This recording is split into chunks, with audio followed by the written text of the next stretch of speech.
Nós continuamos hoje com a nossa série Antes de Falar Sim.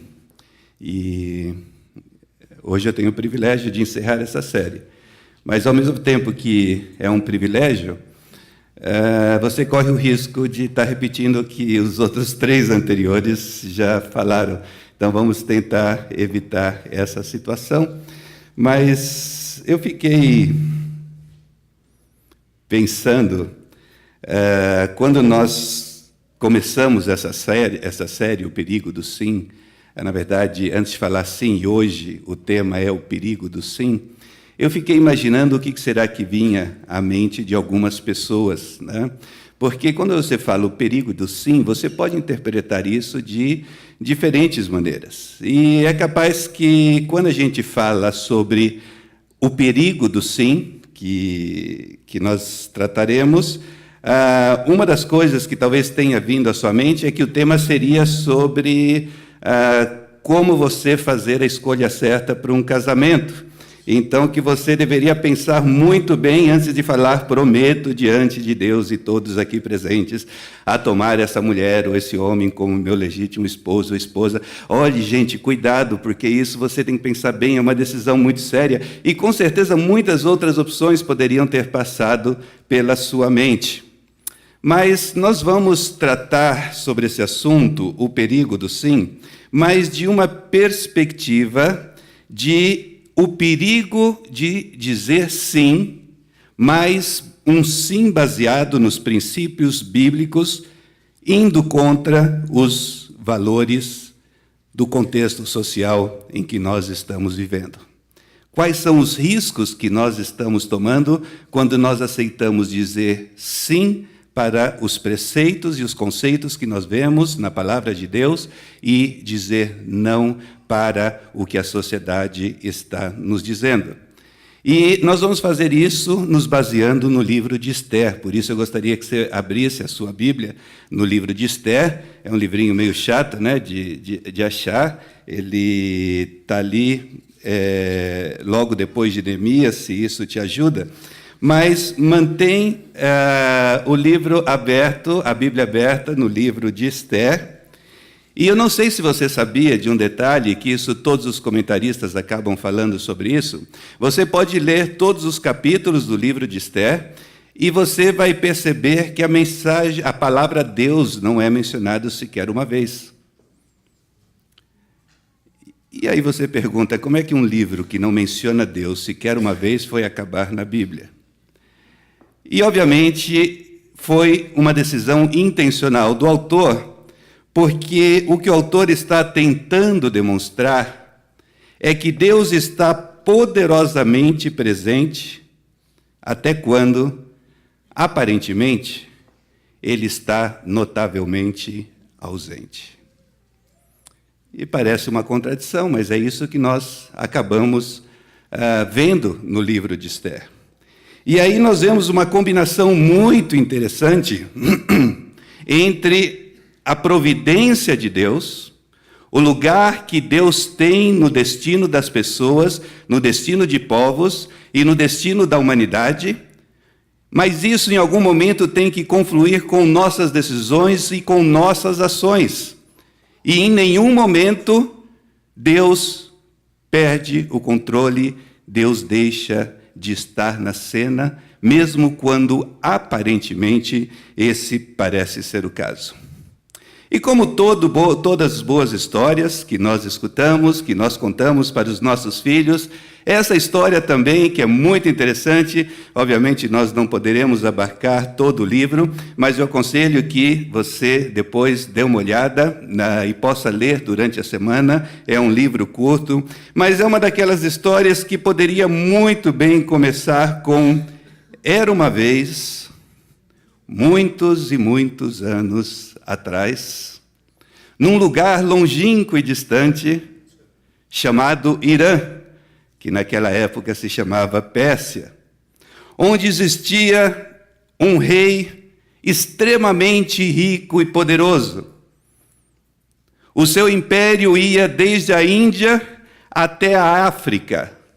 Então vocês podem imaginar o poder desse homem.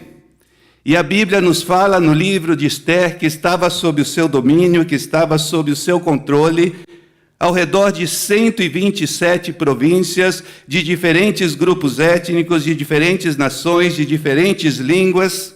E no meio desses povos, estavam vivendo, em meio dessas províncias, estavam vivendo judeus que tinham sido, anos atrás, décadas atrás, sido levados para o exílio, acabaram no Império Babilônico, que depois se transformou no Império Persa.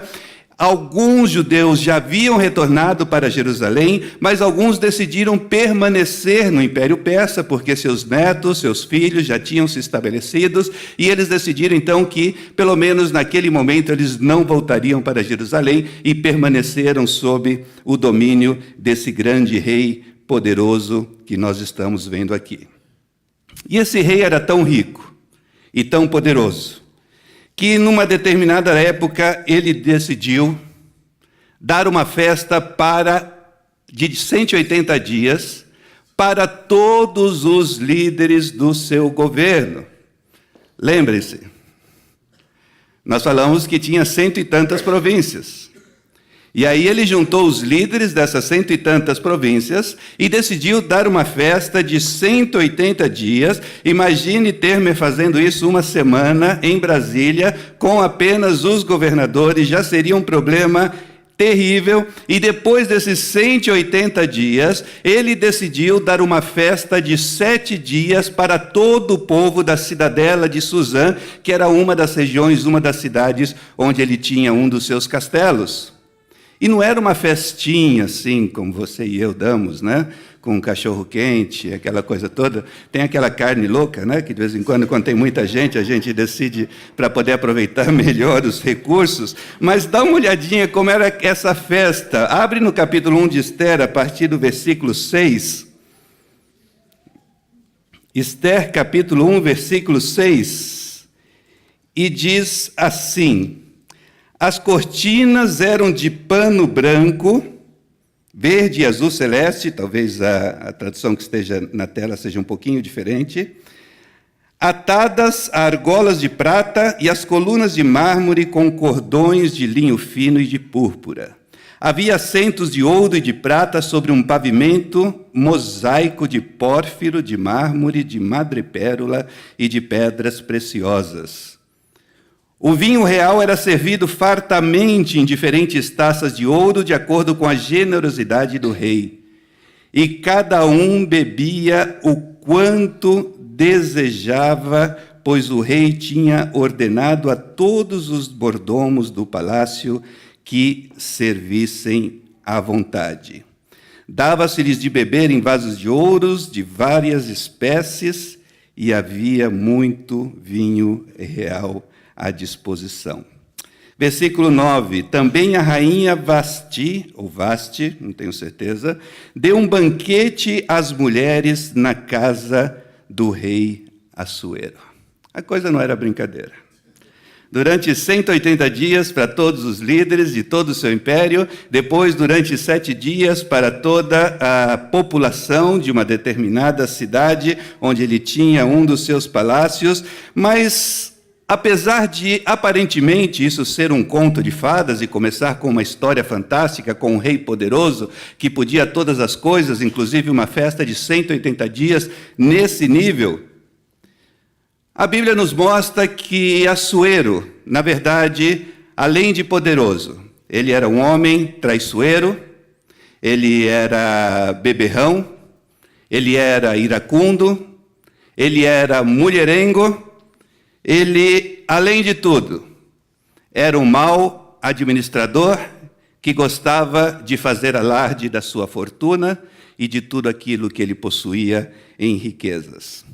E daí, num determinado momento dessa grande festa que ele estava dando, ele tinha uma linda rainha e ele queria usar essa rainha para expor a sua beleza no meio de todos os convidados. E parece que não somente ele tinha uma personalidade forte, mas essa rainha disse: não vou me submeter aos caprichos desse beberrão, desse corrupto, etc., etc. Como resultado, como não poderia deixar de ser, os seus conselheiros lhe disseram: rei, é o seguinte, se você permitir que isso aconteça, a mulherada do reino todo vai fazer a mesma coisa. E aí nós estamos enrolados. Não vai ser possível manter essa situação e você vai ter que dar uma solução que seja um exemplo para todas as mulheres e que os homens realmente assumam o seu lugar como líderes. E não deu outra, ela não perdeu a cabeça, mas perdeu a coroa, o que naquela época era mais ou menos a mesma coisa. E aí, com o passar do tempo, começou a busca por uma nova rainha. E aí, qual foi o processo? O rei deu a ordem para que em todas as províncias as mais belas virgens fossem trazidas para um determinado lugar, para que fossem escolhidas dentre essas mulheres quem seria a nova rainha.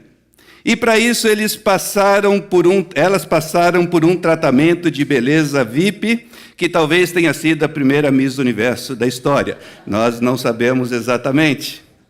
Mas isso, vejam só, dá uma olhadinha no capítulo 2, a partir do versículo 12. Vejam só como é que foi esse processo. Capítulo 2 de Esther, versículo 12. Antes de apresentar-se ao rei Xerxes, que é o mesmo, cada moça passava por um tratamento de beleza prescrito para as mulheres com duração de 12 meses. 6 meses com óleo de mirra e 6 meses com perfumes e cosméticos.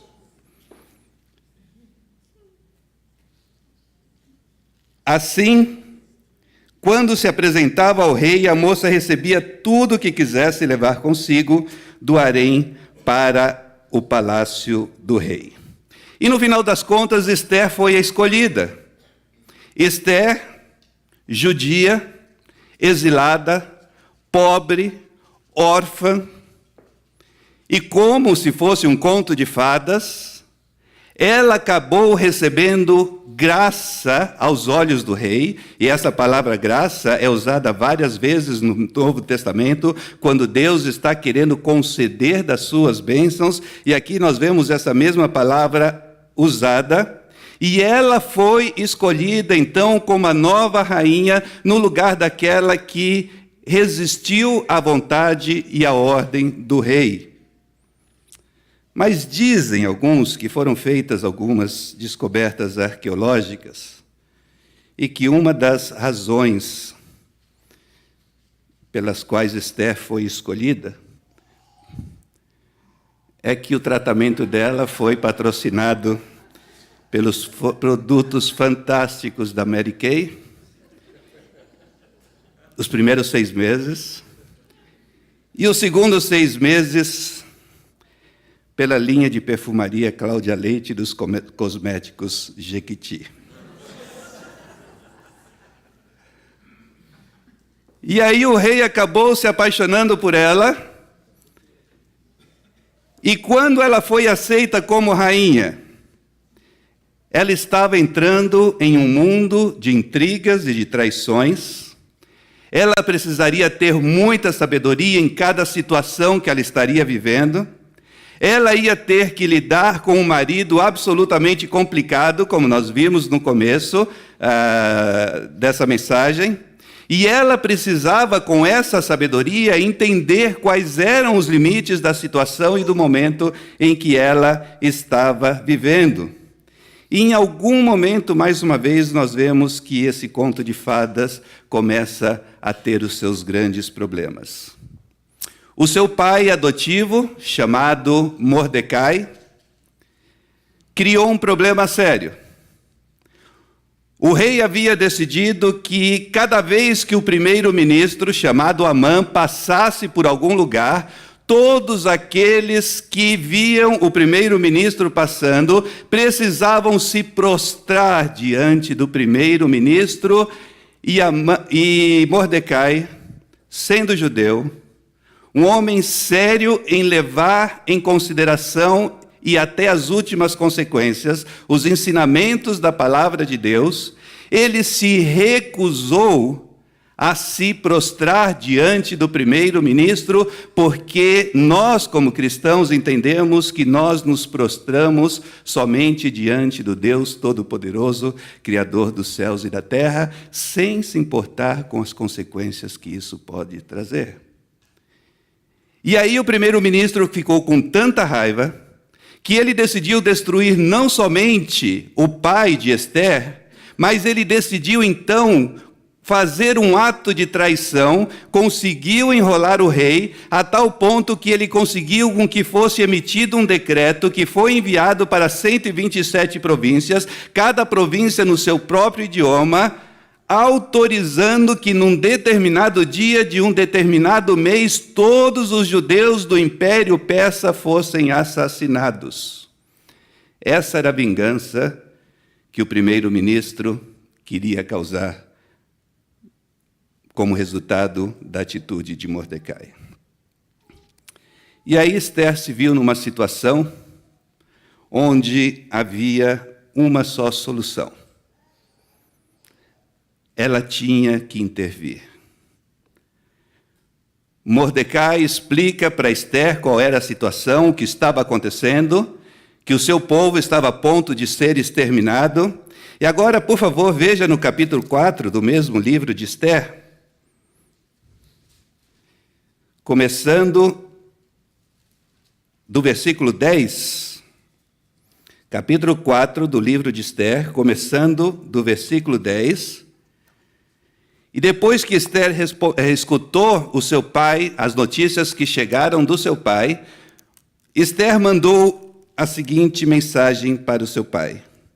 Então respondeu Ester a Ataque e mandou-lhe dizer a Mordecai: todos os servos do rei e o povo das províncias do rei sabem que para qualquer homem ou mulher que, sem ser chamado, entrar no pátio interior para avistar-se com o rei, não há senão uma sentença, a de morte, salvo se o rei estender para ele o cetro de ouro para que viva. Não havia essa coisa de você mandar um e-mail para o secretário do rei e pedir uma audiência com ele. Só havia uma forma. O rei queria falar com você, ele te chamava. Se ele não te chamava, esquece. Porque se você se apresenta sem ser chamado, 99% de possibilidade é que você vai morrer. Porque como você ousa entrar na presença do Todo-Poderoso sem ter sido chamado à sua presença. Continuando, e Ester diz, e eu, nesses 30 dias, não fui chamada para entrar ao rei. Fizeram saber a Mordecai as palavras de Ester.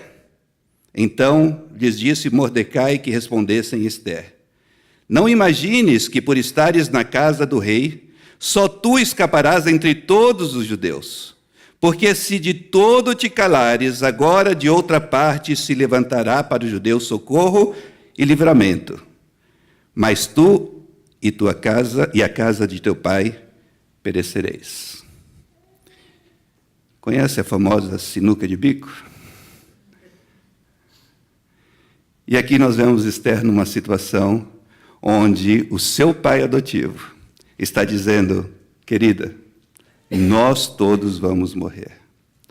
Ou você faz alguma coisa, ou a situação vai ficar muito crítica. E não pense que somente você vai conseguir se salvar. E depois, Mordecai diz uma coisa muito interessante. E quem sabe, Ester, se para uma conjuntura como esta, é que você foi elevada a esta posição. E quem sabe, Nomoto, Dario, Paulo Moreira, cada um de nós aqui presentes, não foi para uma conjuntura como essa que Deus nos colocou onde Ele nos colocou. E aí, capítulo 4, versículo 15. Então disse Ester que respondessem a Mordecai: vai, ajunta todos os judeus que se acharem em Suzã, e jejuai por mim, e não comais nem bebais por 3 dias, nem de noite nem de dia. Eu e as minhas servas também jejuaremos. Depois irei ter com o rei, ainda que seja contra a lei. E se eu perecer, pereci. Claramente, numa situação quase impossível, nós vemos que Ester decide dizer sim, apesar dos riscos que ela estava correndo, porque ela preferiu obedecer os preceitos e conceitos oriundos da palavra de Deus do que buscar outros caminhos. Ela não era uma supermulher, era uma menina, ela era jovem. Ela estava numa situação em que um genocídio estava a ponto de ser cometido, milhares seriam mortos, ela estava correndo o risco de morrer, tomando a atitude que ela tomou de dizer sim e falar: jejuem por mim, porque ela certamente pensou: será que não foi para uma conjuntura como esta que Deus acabou me colocando onde Ele me colocou? E uma coisa que nós precisamos entender, irmãos, é que os grandes feitos da humanidade e as grandes conquistas para Deus não são realizados por pessoas que não têm medo, mas pessoas que têm coragem de vencer o medo. Todos nós somos medrosos. Diante de situações inusitadas, a perna treme. Mas Ester disse sim, sabendo o risco que ela estava correndo. E ela disse sim com humilhação e espiritualidade, com sabedoria e discernimento, com um agudo senso de justiça, disposição em sacrificar-se pelos outros e uma profunda confiança em Deus, e com essas condições ela estava disposta a desafiar o status quo. Vamos fazer um pequeno parêntese e a gente termina a história de Ester já já. Vocês, aqueles que gostam do assunto, certamente devem ter escutado falar de um tal de Jeremy Bentham. Ele é considerado o pai moderno desse conceito filosófico chamado utilitarismo. E é interessante como foi a proposta inicial dele.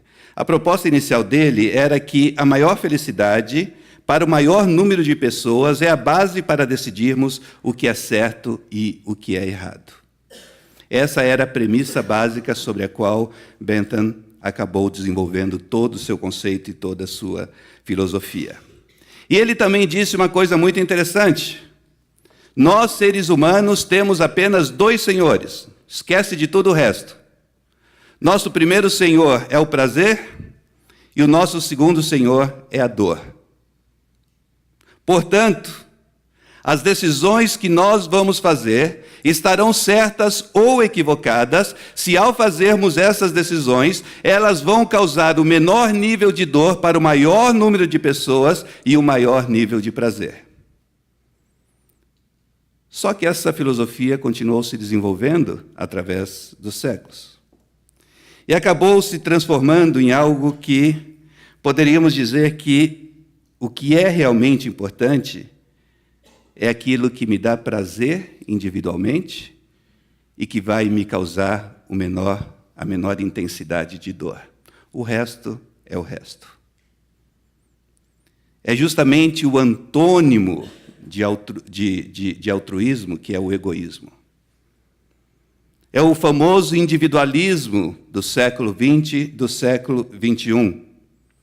E vocês tenham lido nos noticiários que o dicionário de Oxford, que é um dicionário muito conhecido, ele elegeu a palavra ou a expressão do ano, e ele elegeu como a expressão do ano uma palavra chamada ou uma expressão chamada pós-verdade. E numa publicação de uma revista brasileira dessa semana, falando sobre esse assunto, tem aqui uma afirmação muito interessante. O verbete iluminou um perigo de nosso tempo, o da irrelevância dos fatos para a formação de uma opinião. Não é que você vai atrás do que realmente aconteceu. Não é isso que é o importante. Mas sim a preponderância da emoção e das crenças pessoais em oposição à realidade. E essa revista continua afirmando: na internet, nas mídias sociais, a pós-verdade, na verdade, já se tornou um eufemismo. O que está preocupando verdadeiramente é a velha mentira. Colocaram num site, não sei se foi no Facebook, onde é que foi, que Hillary Clinton estava molestando e traficando crianças num quarto secreto de uma pizzaria em Washington. Em poucos minutos, essa notícia havia se espalhado pelas redes sociais do mundo inteiro, sem a menor preocupação de saber se tinha algum fundo de verdade, por tão ridículo que possa parecer. E essa pizzaria existia, e como resultado automático, os donos dessa pizzaria começaram a ser perseguidos, apesar deles passarem dias desmentindo que aquilo não tinha nada a ver com a realidade. Mas tinha uma pior. Lançaram na rede que Portugal teme que Lava Jato chegue a Dom Pedro I.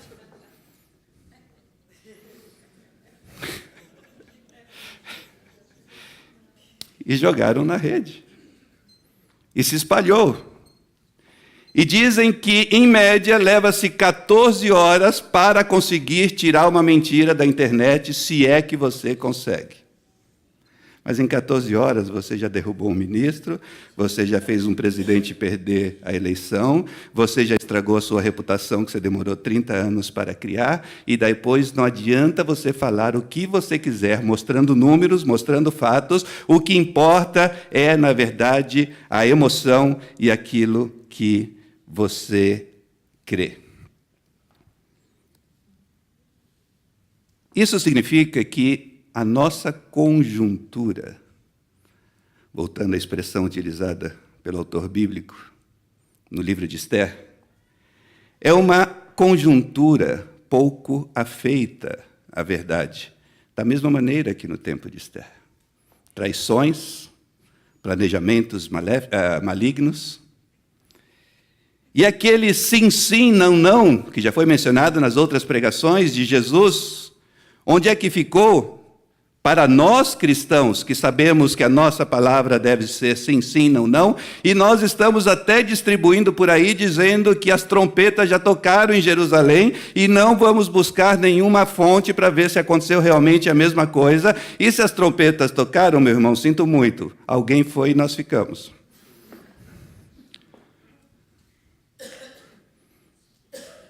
E nos esquecemos o resumo que Jesus fez do que realmente importa e do que significa realmente segui-lo, que é: amarás o Senhor teu Deus sobre todas as coisas e o próximo como a ti mesmo. Nosso contexto sociocultural é de pós-verdade, irrelevância dos fatos, propagação de mentiras, egoísmo, individualismo, emoção, crenças pessoais, ou seja, achômetro. Às vezes a gente também toma algumas decisões baseadas nos arrepios. Você já viu isso? Se deu assim um arrepio, que você sentiu um negócio, você, então isso deve ser de Deus.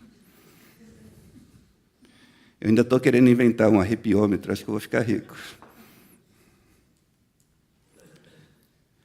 O sim bíblico, altruísta e perigoso, tem como base a convicção de que estamos seguindo os preceitos bíblicos, apesar dos riscos, perdas e perigos iminentes que nós vamos eventualmente sofrer. Porque é isso que significa falar sim para Deus e dizer não para a sociedade em que nós vivemos. E quando nós nos arriscamos a dizer o sim bíblico, nós estamos dizendo não à exploração dos pobres e necessitados. O que significa altruísmo da minha parte, altruísmo cristão. Nós estamos dizendo não à injustiça contra o oprimido. E estou falando isso no meio cristão também.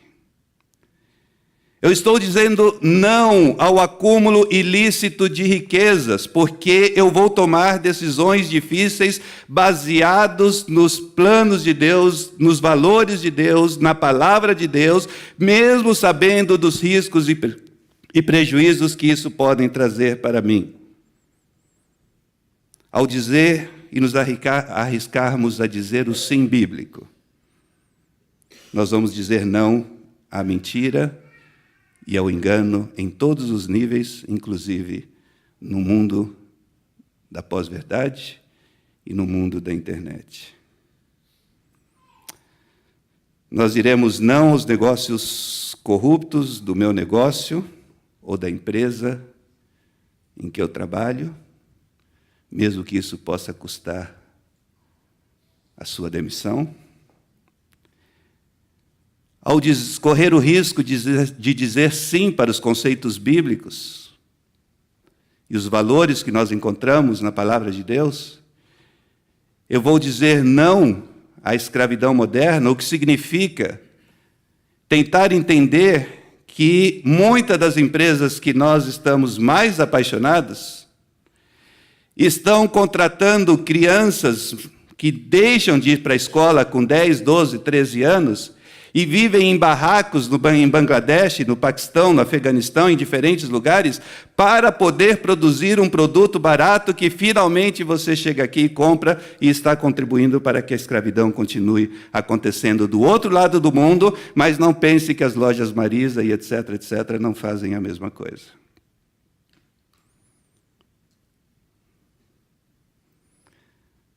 O famoso Caixa 2, que não está só nos partidos políticos. Ele está nas nossas empresas, nos nossos trabalhos, na sonegação do imposto. E eu vou ter que ter coragem de falar sim para Deus e não para a conjuntura que estamos vivendo.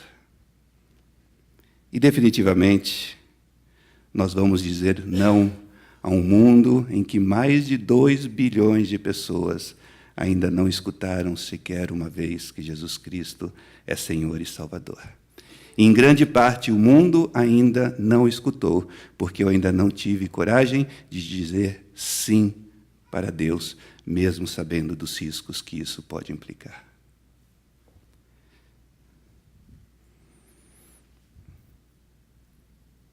Quem sabe se para a conjuntura como esta é que nós fomos chamados. Mas, sei que você já deve estar se perguntando, qual o final da história? Com temor e tremor, Esther decide se apresentar ao rei. Deus concedeu graça.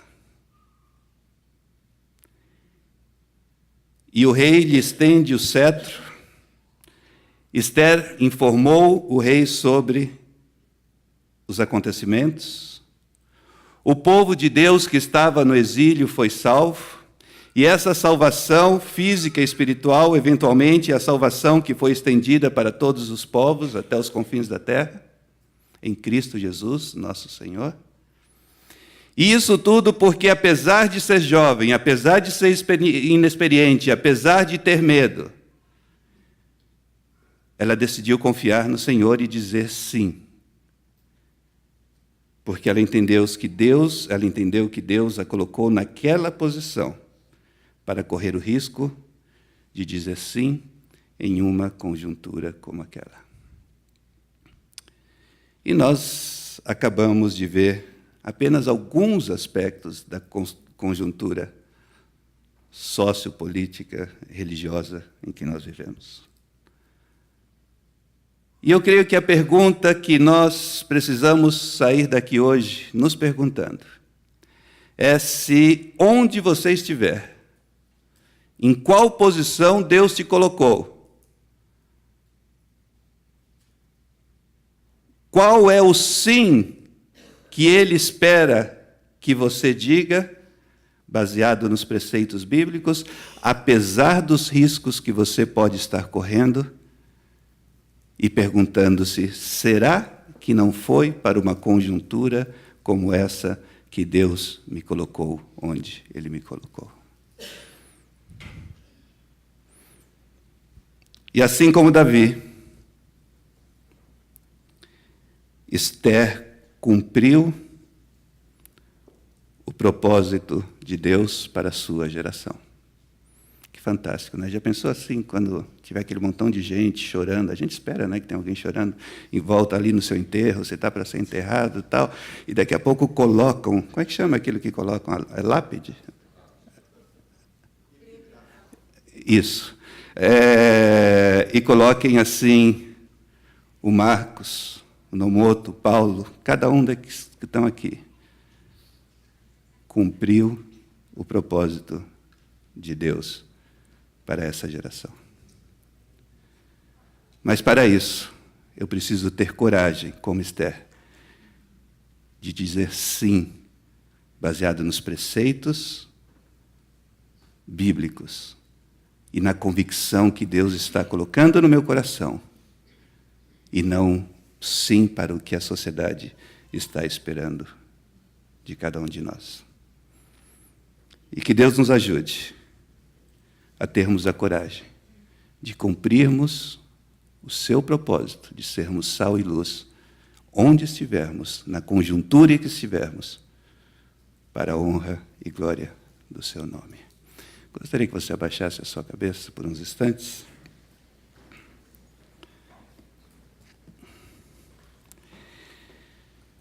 E você pensasse na sua conjuntura atual, específica, onde você estuda, trabalha, ensina, sua família.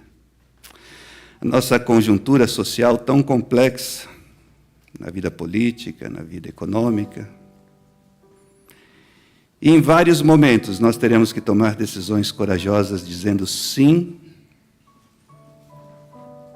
mas um sim perigoso, que traz riscos e consequências, mas que vai honrar e glorificar o nome do nosso Deus e do nosso Senhor Jesus Cristo. Deus eterno, quero te agradecer mais uma vez pela tua palavra. E que fantástico ver essa jovem no meio de uma situação tão complexa, na iminência de um genocídio de milhares e milhares de pessoas. E que ela decidiu dizer sim, porque ela entendeu que foi para uma conjuntura como aquela que Deus havia colocado naquele lugar.